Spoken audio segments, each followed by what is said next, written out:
हे महत्त्वाचं म्हणजे असं आहे की आपल्याला या पाण्यामधून जे आजार होतात त्याची आपल्याला कल्पना नव्हती.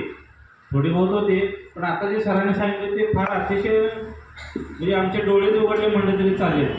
पण कसं आहे, प्रत्येकाची जर आर्थिक परिस्थिती चांगली असेल नसेल त्या परिस्थितीनुसार जर विचार केला, आता आपण कसं आहे बघा, दवाखान्यामध्ये गेल्यानंतर ज्यावेळेला आपल्याला आजार होतो आणि आपल्याला ते बरं व्हायची इच्छा असते आणि आपण त्या त्रासाला एवढं कंटाळा असते की डॉक्टर साहेब जे औषध सांगतील ते आपण मेडिकलमध्ये जाऊन सहजासहजी घेतो. मग समजा त्या औषधाची किंमत जरी 1000 रुपये जरी गेली तर आपल्याला मन जरा सुद्धा तिथं खचवलं नाही का, आपल्याला ते बरं व्हायचं असते. तर हे ज्यावेळेला आपल्याला गरज असते त्यावेळेला आपल्याला त्याचं महत्त्व कळते.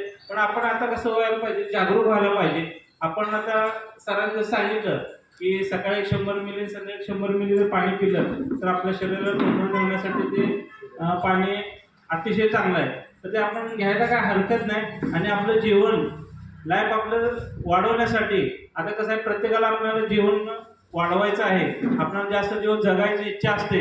आपल्या मुलाबाळांचं काहीतरी सर्व्हिस म्हणा, नोकरी पाणी म्हणा, त्यांचं भविष्य बघण्यासाठी आपल्याला इच्छा असते. पण आपण आपलं शरीर साथ न दिल्यामुळं आपण ते जगू शकत नसतो.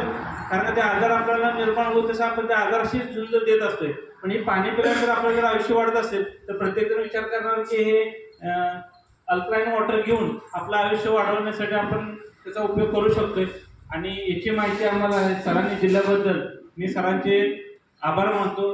धन्यवाद, सरांना धन्यवाद करतो. आणि अतिशय चांगल्या पद्धतीचं पाण्याचे आपण वापर करायला काय हरकत नाही. आणि आपल्या ओळखीचे संग्रामात माझे भाचेच आहेत, तसे प्रत्येकांच्या नातेवाईक तो आहे. त्यामुळे आपण पाणी बिंदास्त घेऊन आपण आजपासून वापरायला चालू करूया आणि आपलं आयुष्य वाढवूया. धन्यवाद.